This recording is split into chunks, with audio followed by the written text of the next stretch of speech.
ലൈംഗിക പീഡന ആരോപണം നേരിടുന്ന രാഹുൽ മാങ്കൂട്ടത്തിൽ MLA യെ ന്യായീകരിച്ച് കോൺഗ്രസ് മുഖപത്രം വീക്ഷണം. പാപം ചെയ്യാത്തവർ കല്ലെറിയട്ടെ എന്നാണ് എഡിറ്റോറിയലിന്റെ തലക്കെട്ട്. രാഹുലിനെതിരായ നീക്കം തെരഞ്ഞെടുപ്പ് അടുക്കുമ്പോൾ CPM നടത്തുന്ന രാഷ്ട്രീയ ഗൂഢാലോചനയാണെന്നും രാഹുലിന്റെ തലമുറയിൽപ്പെട്ട ഒരുപറ്റം ചെറുപ്പക്കാർ കോൺഗ്രസിൽ വളർന്നു വരുന്നത് CPM ഭീതിയോടെ കാണുന്നുവെന്നും അവരെ തകർക്കാനുള്ള ശ്രമങ്ങളാണ് നടക്കുന്നതെന്നും മുഖപത്രത്തിൽ പറയുന്നു. കോൺഗ്രസിന്റെ കുപ്പായത്തിൽ വീണ ചാണകത്തുള്ളി കണ്ട് മൂക്കുപൊത്തുന്നത് പോലെയാണ് CPM സദാചാര പ്രസംഗം നടത്തുന്നതെന്നും മുഖപത്രത്തിൽ വിമർശിക്കുന്നു. പാലക്കാട് ഉപതെരഞ്ഞെടുപ്പിൽ BJPയും CPMനെയും ചരിത്ര ഭൂരിപക്ഷത്തിൽ തോൽപ്പിച്ചതാണ് കോൺഗ്രസ് ചെയ്ത കുറ്റം. രാഷ്ട്രീയ സർഗാത്മകതയും പ്രജ്ഞാശേഷിയുമുള്ളവർ വളർന്നു വന്നാൽ അത് CPMനെ ഗോത്രഹത്യയിലേക്ക് എടുത്തെറിയുമെന്ന് CPM തിരിച്ചറിഞ്ഞിട്ടുണ്ട്.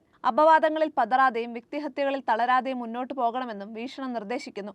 തെരഞ്ഞെടുപ്പ് അടുക്കുമ്പോൾ CPMൽ പടർന്നു പിടിക്കുന്ന അതിസാരവും ഛർദിയുമാണ് എതിരാളികൾക്കെതിരെയുള്ള വ്യാജമായ ലൈംഗിക ആരോപണങ്ങൾ. തെരഞ്ഞെടുപ്പിൽ ജയിക്കാൻ വേണ്ടി രാഷ്ട്രീയ പ്രതിയോഗികളെയും അവരുടെ നിരപരാധികളായ കുടുംബത്തെയും കണ്ണീര് കുടിപ്പിക്കുകയും സമൂഹത്തിനു മുന്നിൽ മോശക്കാരെ ചിത്രീകരിക്കുകയും ചെയ്ത ഒട്ടനവധി സംഭവങ്ങൾ ഉണ്ടായിട്ടുണ്ടെന്ന് സൂര്യനെല്ലി പീഡനം, ice cream parlour case, solar case എന്നിവ ചൂണ്ടിക്കാട്ടി മുഖപ്രസംഗം പറയുന്നു. സോളാർ കേസിനു ശേഷം 2 തവണ CPM അധികാരത്തിൽ വന്നെങ്കിലും ഒരു തുണ്ടുകടലാസ് തെളിവ് പോലും കണ്ടെത്താൻ അന്നത്തെ ഗൂഢാലോചനാ സംഘത്തിനോ അതിന് ജന്മം കൊടുത്ത പിണറായി സർക്കാരിനോ സാധിച്ചില്ല.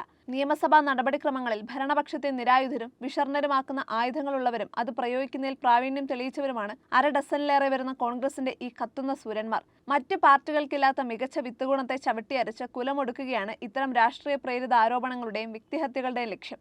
വിഷം തീണ്ടാതിരിക്കാൻ സർപ്പത്തെ ചാടിക്കടക്കാം, അല്ലെങ്കിൽ പത്തി തകർത്ത് കൊല്ലുക. അപവാദങ്ങളിൽ പതറാതെയും വ്യക്തിഹത്യയിൽ തകരാതെയും ജാഗ്രതയോടെ മുന്നോട്ടു പോകണമെന്നും മുഖപ്രസംഗത്തിൽ പറയുന്നു.